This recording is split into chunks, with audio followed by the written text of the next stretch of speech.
नमस्कार. महसूलशाहीमध्ये आपलं स्वागत आहे. एक प्रश्न विचारते, तुमच्या जमिनीच्या सातबारा उतार्यावर भोगवटादार वर्ग 2 असं लिहिलेलं आहे का?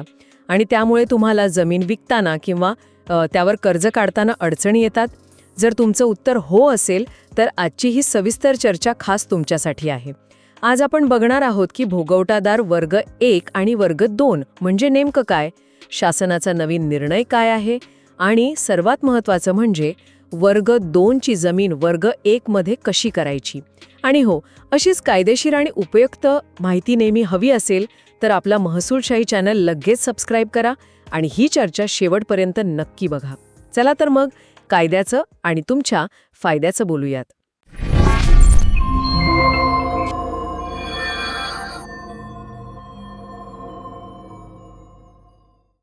सुरुवात एकदम सोप्या प्रश्नाने करूया.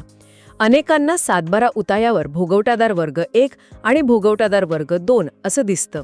या दोन्हीमध्ये नेमका फरक काय आहे? खूप महत्त्वाचा प्रश्न आहे, कारण सगळा खेळ इथेच आहे. सविस्तर बघूया. भोगवटादार वर्ग 1 म्हणजे थोडक्यात ती जमीन तुमची आहे, पूर्णपणे तुमची. म्हणजे मालकी हक्क पूर्णपणे आपला. अगदी.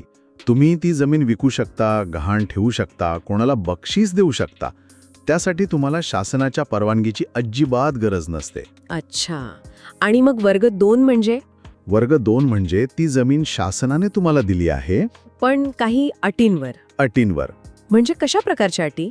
म्हणजे बघा, या जमिनी कशा असतात? देवस्थानांच्या जमिनी, इनामी जमिनी किंवा भूमिहीन शेतकऱ्यांना वाटप केलेल्या जमिनी, ज्याला आपण सीलिंगचा कायदा म्हणतो. हो, बरोबर. तर ह्या जमिनी देताना सरकारची अट असते की जर ही जमीन विकायची असेल किंवा हस्तांतरित करायची असेल तर शासनाची पूर्व परवानगी आवश्यक आहे. म्हणजे तुमच्या मालकीवर सरकारचं एक नियंत्रण असतं. अच्छा, म्हणजे सरकारचं नियंत्रण असतं. पण मग शासनाने अलीकडे या नियमात काहीतरी बदल केला आहे असं ऐकलंय. एक 14 जानेवारी 2026चा काहीतरी राजपत्र आहे. तो काय आहे नक्की? अगदी बरोबर. आणि हाच या सगळ्या चर्चेचा केंद्रबिंदू आहे. बघा, अनेक वर्ष या वर्ग 2च्या अटीमुळे काय व्हायचं? शेतकऱ्याला गरज आहे पैशाची. मुलांचं शिक्षण, मुलीचं लग्न, काही असू शकतं. पण स्वतःच्या जमिनीवर कर्ज नाही काढता यायचं. ग्रामीण अर्थव्यवस्था अडकून पडली होती. खरंय. हेच लक्षात घेऊन शासनाने 14 जानेवारी 2026 रोजी एक राजपत्र काढलं आणि एक मोठी सुधारणा केली. काय सुधारणा केली? त्यांनी ठरवलं की काही शुल्क, ज्याला नजराणा म्हणतात, ते भरून शेतकरी त्यांची वर्ग 2 ची जमीन वर्ग 1 मध्ये रूपांतरित करू शकतात. म्हणजे त्यांना जमिनीचे पूर्ण मालकी हक्क मिळतील. अगदी. आणि ती अडकलेली अर्थव्यवस्था मोकळी होईल. हे तर खूपच महत्त्वाचं पाऊल आहे. पण इथेच लोकांमध्ये एक मोठा गैरसमज आहे असं मला वाटतं. कोणता? अनेक जण समजतात की सरकारने नियम बदलला म्हणजे आता सगळ्या वर्ग 2 जमिनी आपोआप वर्ग 1 झाल्या. असं आहे का? नाही, अजिबात नाही. हाच तर सगळ्यात मोठा गैरसमज आहे. माझ्या अनुभवातून सांगतो, सरकारी कामात काहीही आपोआप होत नाही. म्हणजे ही प्रक्रिया ऑटोमॅटिक नाही? अजिबात नाही. सरकारने केलं म्हणजे माझं झालं असं म्हणून चालत नाही. यासाठी प्रत्येक जमीनधारकाला रीतसर तहसील कार्यालयात अर्ज करावा लागतो. अर्ज केल्याशिवाय तुमच्या जमिनीवरची ती वर्ग 2 ची अट निघणार नाही. तुमच्या गावात अशी समस्या आहे का? कमेंटमध्ये नक्की लिहा. आणि हो, माहिती आवडत असेल तर लाईक करायला विसरू नका. ठीक आहे, म्हणजे अर्ज करणं अनिवार्य आहे. तुम्ही नजराणा या शब्दाचा उल्लेख केलात. हा शब्द ऐकला की अनेकांना वाटतं ही कुठली तरी मोठी रक्कम किंवा दंड आहे. हे प्रकरण नेमकं काय आहे? नजराणा हा शब्द थोडा जड वाटतो खरा, पण घाबरण्यासारखं काही नाहीये. हा दंड नाही, करही नाही. मग काय आहे? ही एक कायदेशीर प्रक्रिया शुल्क आहे, म्हणजे प्रोसेसिंग फी. सरकार तुम्हाला जमिनीवरचे निर्बंध काढून पूर्ण मालकी हक्क देत आहे, त्या बदल्यात एक रक्कमी शुल्क घेतं. आणि हे शुल्क सगळ्यांसाठी सारखं असतं का? नाही. इथेच एक क्विक फॅक्ट सांगतो. नजराण्याची रक्कम तुमच्या जमिनीच्या रेडी रेकनरच्या दरावर आणि जमिनीच्या वापराच्या उद्देशावर अवलंबून असते. म्हणजे नेमकं कसं? थोडं सोपं करून सांगाल का? हो, नक्कीच. समजा तुमची जमीन शेतीसाठी म्हणजे कृषी वापरासाठी असेल तर नजराणा रेडी रेकनर दराच्या 50% असतो. अच्छा, 50%. हो. जर ती रहिवासी वापरासाठी असेल तरी 50%.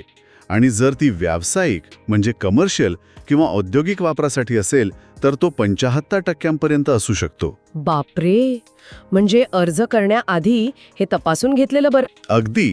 आपली जमीन कोणत्या झोनमध्ये येते आणि रेडी रेकनरचा दर काय आहे याचा अंदाज घेतलेला कधीही चांगला. छान. म्हणजे अर्ज करणं महत्वाचं आहे. तर मग एखाद्या शेतकऱ्याला हा अर्ज करायचा असेल तर त्यांनी नेमकं काय करायला हवं याची एक सोपी चेकलिस्ट सांगता येईल का? हो, नक्कीच. ही प्रक्रिया सोपी आहे. फक्त टप्पे लक्षात ठेवा. सांगा. पायरी 1, तहसील कार्यालयातून रूपांतरण करण्यासाठीचा अर्ज नमुना मिळवावा. ठीक आहे, फॉर्म मिळाला. पायरी 2, अर्ज भरणे. अर्जात तुमचं पूर्ण नाव, पत्ता, मोबाईल नंबर, आधार क्रमांक आणि जमीन कोणत्या योजनेतून मिळाली म्हणजे भूदान, सीलिंग याची अचूक माहिती भरावी. पायरी 3, कागदपत्रे जोडणे. अर्जासोबत आवश्यक असलेल्या सर्व कागदपत्रांच्या प्रती जोडाव्यात. यावर आपण पुढे बोलूच. बरोबर. पायरी 4, अर्ज सादर करणे. भरलेला अर्ज आणि कागदपत्रे तहसील कार्यालयात जमा करावीत. आणि मग येते पायरी 5, नजराणा भरणे. तहसील कार्यालयाकडून तुम्हाला नजराण्याची रक्कम ठरवून एक चलन दिलं जाईल. ते चलन बँकेत भरायचं आणि त्याची पावती जपून ठेवायची. आणि शेवटची पायरी? पायरी 6, नोंदीची खात्री करणे. नजराणा भरल्यावर आणि मंजुरी मिळाल्यावर तलाठी आणि मंडळ अधिकारी 7/12 उतार्यावरील वर्ग 2 शेरा कमी करून वर्ग 1 अशी नोंद करतात. ही नोंद झालीये की नाही याची खात्री करायची. वा, ही चेकलिस्ट तर खूपच उपयोगी आहे. हे लक्षात ठेवलं तर पुढे मोठा फायदा होईल. अशीच माहिती मिळवण्यासाठी महसूलशाही चॅनलला आत्ताच सबस्क्राईब करा. आता तुम्ही कागदपत्रांचा उल्लेख केलात. अर्जासोबत लागणारी कागदपत्र गोळा करणं हे एक मोठं काम असतं. या प्रक्रियेसाठी नेमकी कोणती कागदपत्र लागतात? तुम्ही अगदी वर्मावर बोट ठेवलंय. एक किस्सा पाहूया. अनेकदा लोक अपुऱ्या कागदपत्रांमुळे हेलपाटे मारतात. काय झालं होतं? एक आजोबा होते माझ्याकडे आलेले. त्यांच्या पंजोबांकडून त्यांना जमीन मिळालेली आणि त्यांना तहसीलमध्ये सरकारचा मूळ आदेश मागितला होता. आता सांगा, 80 वर्षांपूर्वीचा आदेश ते कुठून आणणार? बापरे, मग काय केलं? मग काय, आम्ही जिल्हाधिकारी कार्यालयातल्या जुन्या रेकॉर्ड रूममध्ये अक्षरशः 2 दिवस बसलो. धुळीने माखलेल्या फाईल चाळून तो कागद शोधून काढला. सांगायचा मुद्दा हा की काही कागदपत्र मिळवणं हे एक मिशन असू शकतं. जबरदस्त. मग या मिशनसाठी लागणाऱ्या शस्त्रांची म्हणजे कागदपत्रांची एक नीट यादीच सांगा ना. हो, ही यादी लक्षातच ठेवा. 1, जमिनीचा गेल्या 50 वर्षांचा 7/12 उतारा. 50 वर्षांचा. हो. 2, जुन्या फेरफार नोंदी म्हणजे जमिनीच्या इतिहासातील सर्व व्यवहारांच्या नोंदी. 3, जमिनीच्या चतुशीमा दाखवणारा नकाशा. 4, आकारबंधाची मूळ प्रत. ठीक आहे. 5, एकीकरणाचा मूळ उतारा. 6, मूळ जमीनधारकास जमीन कशी मिळाली याबाबतचे कबुली पत्र किंवा तो सरकारचा मूळ आदेश. आणि अजून काही? हो. 7वा आणि सर्वात महत्वाचा कागद, तलाठ्याकडून ही जमीन वनजमीन नाही असा वनजमीन नोंदवहीचा उतारा. हा कागद अत्यंत महत्वाचा आहे. एक मिनिट, तुम्ही म्हणालात ही जमीन वनजमीन नाही असा दाखला. हा इतका महत्वाचा का आहे? याचा अर्थ सगळ्याच वर्ग 2 जमिनी वर्ग 1 मध्ये रूपांतरित होऊ शकत नाहीत का? अगदी बरोबर. आणि हा दुसरा मोठा गैरसमज आहे की कोणतीही वर्ग 2 जमीन वर्ग 1 होऊ शकते. असं नाहीये. 2025 मध्ये एक परिपत्रक काढलं आहे. त्यानुसार वन विभागाच्या किंवा वनहक्क कायद्याअंतर्गत मिळालेल्या जमिनी वर्ग 2 मधून वर्ग 1 मध्ये रूपांतरित करण्यास सक्त मनाई आहे. अरे देवा, म्हणजे अर्ज करण्यापूर्वी हे तपासावं लागेल. हो, नाहीतर सगळा वेळ आणि पैसा वाया. त्यामुळं अर्ज करण्यापूर्वी आपली जमीन या प्रकारात येत नाही याची खात्री करणं अत्यंत आवश्यक आहे. ही माहिती खूपच महत्वाची आहे. तुम्हाला याबाबत काही अनुभव आला आहे का? कमेंट सेक्शनमध्ये नक्की सांगा. अच्छा, आता समजा एका शेतकऱ्याने सगळी कागदपत्र जमवली, अर्ज भरला आणि नजराणा भरला. इथून पुढचा प्रवास कसा असतो? म्हणजे अर्जदाराने आपलं काम चोख बजावल्यावर सरकारी कार्यालयात नक्की काय घडतं? इथून प्रशासकीय प्रक्रिया सुरू होते. अर्जदारानं आपलं काम चोख बजावल्यावर फाईल पहिल्यांदा तलाठ्याकडे जाते. ओके. तलाठी सर्व कागदपत्रांची आणि तुम्ही भरलेल्या नजराण्याच्या चलनाची पडताळणी करतात. सगळं बरोबर असेल तर ते गाव नमुना नंबर 6 मध्ये म्हणजे हक्कांचे पत्रक त्यात एक कच्ची नोंद घेतात. तुम्ही कच्ची नोंद म्हणालात. कच्ची आणि पक्की नोंद यात नेमका काय फरक असतो? छान प्रश्न आहे. कच्ची नोंद म्हणजे ही प्रक्रिया अजून पूर्ण झालेली नाही, त्यावर कुणाचा आक्षेप आहे का हे पाहण्यासाठी ती प्रसिद्ध केली जाते. अच्छा, म्हणजे ती फायनल नाही. बरोबर. या नोंदीनंतर ही फाईल मंडळ अधिकारी म्हणजे सर्कल ऑफिसरकडे जाते. ते सर्व कागदपत्र पुन्हा तपासतात आणि आपला अहवाल तहसीलदारांना देतात. आणि मग शेवटी तहसीलदार किंवा प्रांताधिकारी, जे कोणी सक्षम अधिकारी असतील, त्यांची सही आणि शिक्का झाल्यावरच मंडळ अधिकारी 7/12वरील भोगवटाधार वर्ग 2 हा शेरा कायमचा काढून टाकतात. आणि तिथे भोगवटाधार वर्ग 1 असं लिहितात. अगदी. तेव्हाच शेतकऱ्याला खऱ्या अर्थाने त्या जमिनीचा पूर्ण मालकी हक्क मिळतो. त्यामुळे कच्च्या नोंदीवर थांबून चालत नाही, पक्की नोंद होईपर्यंत पाठपुरावा करणं गरजेचे आहे. हे लक्षात ठेवा, म्हणजे पुढे अडचण येणार नाही. वाह, भारी माहिती दिलीत. म्हणजे प्रक्रिया पूर्ण होईपर्यंत पाठपुरावा करणं गरजेचं आहे.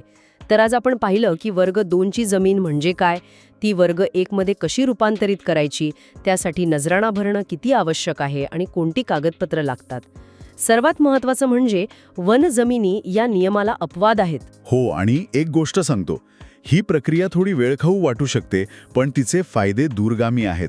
एकदा का तुमची जमीन वर्ग 1 झाली की तुम्ही तुमच्या आर्थिक नियोजनासाठी पूर्णपणे स्वतंत्र होता. खरे, जमिनीची किंमत वाढते, त्यावर सहज कर्ज मिळतं आणि सर्वात महत्त्वाचं म्हणजे पुढच्या पिढीसाठी तुम्ही एक निर्धोक आणि संपूर्ण मालकीची संपत्ती सोडून जाता. एक गोष्ट लक्षात ठेवा, सरकार योजना आणते, पण खरी ताकद तुमच्या हक्कासाठी जागरूक राहण्यात आहे. योग्य माहिती घेऊन योग्य प्रक्रिया पार पाडलीत तरच सरकारी जमिनीवर तुमचा संपूर्ण मालकी हक्क प्रस्थापित होऊ शकतो. अडचण आल्यास घाबरू नका, योग्य मार्गदर्शन घ्या. तुम्हाला महसूल आणि कायद्यांबाबत असंच सोप्या भाषेत मार्गदर्शन हवंय? मग आपला महसूलशाही यूट्यूब चॅनल तुमच्यासाठीच आहे. अशीच उपयुक्त माहिती मिळवण्यासाठी लगेच सबस्क्राईब करायला विसरू नका. तुम्हाला अजून कोणत्या विषयावर माहिती हवी आहे ते आम्हाला कमेंटमध्ये नक्की सांगा. आम्ही त्यावर नक्कीच चर्चा करू. माहिती उपयुक्त वाटल्यास हा व्हिडिओ आपल्या मित्रांना गावातल्या व्हॉट्सॲप ग्रुपमध्ये जरूर फॉरवर्ड करा. आपणही कोणाची तरी मदत करून आशीर्वाद कमवू शकता. अगदी. आमच्या व्हॉट्सॲप आणि टेलिग्राम ग्रुपमध्ये सामील व्हायला विसरू नका. लिंक डिस्क्रिप्शनमध्ये आहे. व्हिडिओ आठवणीने इतरांनाही जरूर शेअर करा, कारण महसूलशाहीमधून ज्ञानाची मोफत नदी वाहते आणि ती प्रत्येक गरजू व्यक्तीपर्यंत पोहोचते. आम्हाला विश्वास आहे की ज्ञान हा प्रत्येकाचा हक्क आहे. आज इथेच थांबूया. लवकरच भेटू पुढील भागात. धन्यवाद. जय महाराष्ट्र.